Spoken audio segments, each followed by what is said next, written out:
for this one. Okay, so it's a your turn question, and I wanted to show you one where there is no feasible solution. They've told us there's no feasible solution for this one, and what they want us to do is to maximise this p that we've got here subject to these conditions. We can tell we're going to have to do a two-stage because of the fact we have got these two, I did them in yellow before, we've got these two constraints which have got a greater than or equal to, and before this one was the less than or equal to that we've got. So the first thing I'm going to do is I'm going to rewrite these constraints with surplus and slack and artificial variables. So we get x plus y plus 2z is going to be plus, I think I'm going to use S1 for this one, plus a slack variable is equal to 8. Then I've got 2x minus 3y plus z minus a surplus variable plus an artificial variable is 5. And then I get x plus y minus a third surplus or a third s variable plus a second artificial variable is equal to 10 in this case. And p that I will be having, I don't know if I'm actually going to even need to use this, but p would be minus 3x plus 2y minus z equals 0. And so what I want to do is I want to maximize I, which is the same thing as minimizing it's minimizing the sum of the artificial variables, and so I'm going to want to maximize instead the negation of the sum of the artificial variables. So that is going to be a1, think about rearranging this one, and we'll go a little bit quicker with this. It's going to be 5 minus 2x plus 3y minus z plus s2, and a2 from rearranging this one is going to be 10 minus x minus y plus s3. So this is minus 15 minus 3x plus 2y minus z plus s2 plus s3. So it's minus 15 plus 3x minus 2y plus z minus s2 minus s3 with the negative outside the front. And to get it into that standard form, it is going to be I minus 3x plus 2y minus z plus s2 plus s3 equals minus 15. So what I've done to save us some time is I've put the basic variables here. Remember, the artificial variables always are in the basic variables to begin with. The reason that S1 is there is because it is a slack variable, not a surplus variable. And I filled in these ones, which have come from here. They've gone straight into the table. So the last one that I wanted to add in was this one that we've got. Okay, so I'm going to just say that it's going to be minus 3 with the x, 2, minus 1 for z, nothing for S1, and then we're going to have 1 for S2, 1 for S3, nothing for the artificial 1, nothing for artificial 2, and then the value of minus 15 at this point. And I said there's no need for a p row, as we know there won't be a second stage because of the fact that there is no feasible solution. The reason I wanted the p row in this one is because then I was immediately in a stage where I could just continue with the simplex algorithm in this point, rather than having to kind of start in like a different sort of point again. So I've already got that p value, that p row there. This one, the p row, is not necessary at all. So I'm going to try now to maximize the value of I. Now this is where you might like to just do this and just skip through the video and just get to the bits to check if you've got the same numbers as me, because it's pretty boring to go through. I'm probably going to do one iteration, and then the second one I'm just going to copy the values out anyway.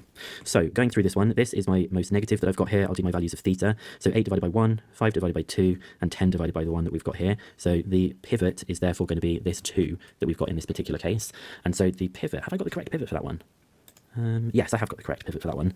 8 divided by 1. 2.5 divided by 2, 10 divided by 1. Yeah, perfect. So that's going to be my pivot in this particular case that we've got here. Okay, so you remember what we have to do. We're going to take the x and we're going to replace it in the basic variable list so that we then get S1, x, and A2 like this. And I'm going to half everything in this row. So my new row 2 is going to be a half of the previous row 2, or row 2 divided by 2. So that I get 1 minus 1.5, 0.5. You can do fractions if you want. 0 minus 0.5, 0, 0.5, 0, and 2.5. I want these to be zeros here and here, and I also want this to be a 0, so I'm going to do row 1 minus row 2 for this particular part. I'm going to go pretty speedy here. I'm literally just going to be copying answers out that I've already got for this, so I didn't make any mistakes. So it's going to be 0, 2.5, 1.51, 0.50, minus 0.50, and 5.5. This row is going to be the same thing. It's going to be row 3 minus row 2, row 3 minus row 2, and we get 0, 2.5 minus 0.5, 0, 0.5 minus 1 minus 0.5, 1 and 7.5. And then our last one that we've got here, row 4, we're going to be adding on 3 lots of row 2 because of the fact there's a minus 3 that we've got there. So just taking these values that I've already pre-prepared because I knew I was going to make mistakes in this. These are the values that we should have for this. And we are not actually ready to say that there's no, these are the row operations, sorry. We do have to keep going with this because of the fact we still have got negatives in this bottom part. We're not looking at the values, we're looking at these negatives that we've got. So that's the most negative with the 2.5.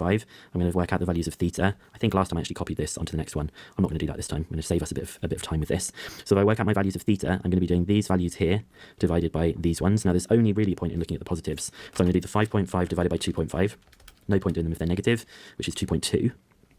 And then the 7.5 divided by 2.5, which is going to be 3.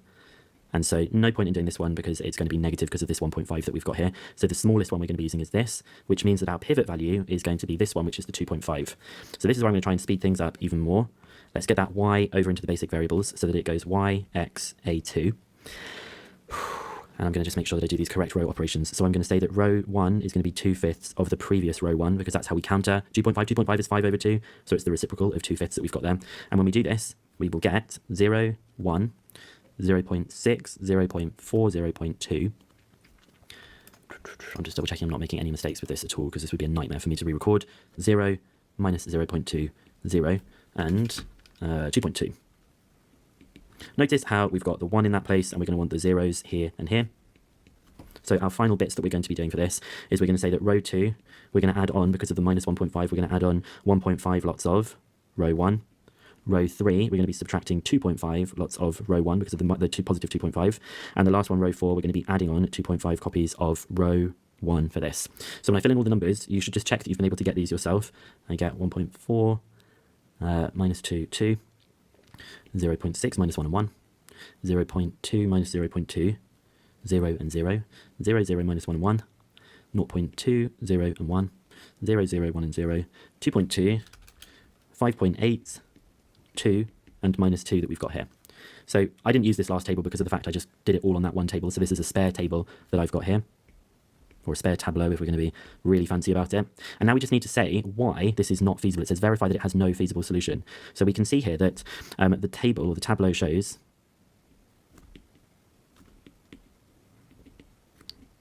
that the maximum value of I is minus 2. It must be 0 if there is a feasible solution. So this means there is no feasible solution that we've got for this one, okay? So that was a spare tableau that we've got here. That is exercise 7D. The two-stage simplex method is a pretty popular one that comes up. Exercise 7E is the last part. It's something called the big M method, and it's basically a different approach to doing a two-stage simplex method. It's a way of trying to do it in a different kind of way using something called the big M method. If you've been getting through this, well done, because this is some heavy stuff. This is what I find frustrating or more challenging about D1, is there are so many numbers and it's so easy to write something down wrong and slip up and make a mistake. And I've noticed that because of the fact when I'm making these videos, I'm having to make sure I've got answers with me to refer to so that I'm not sending you down the wrong place with completely wrong numbers all over it. Last little note is I've done these with decimals because they were all terminating decimals that could fit in the table. You might find that doing it with fractions is easier, okay? So come back in the next video and we'll be doing the big M method.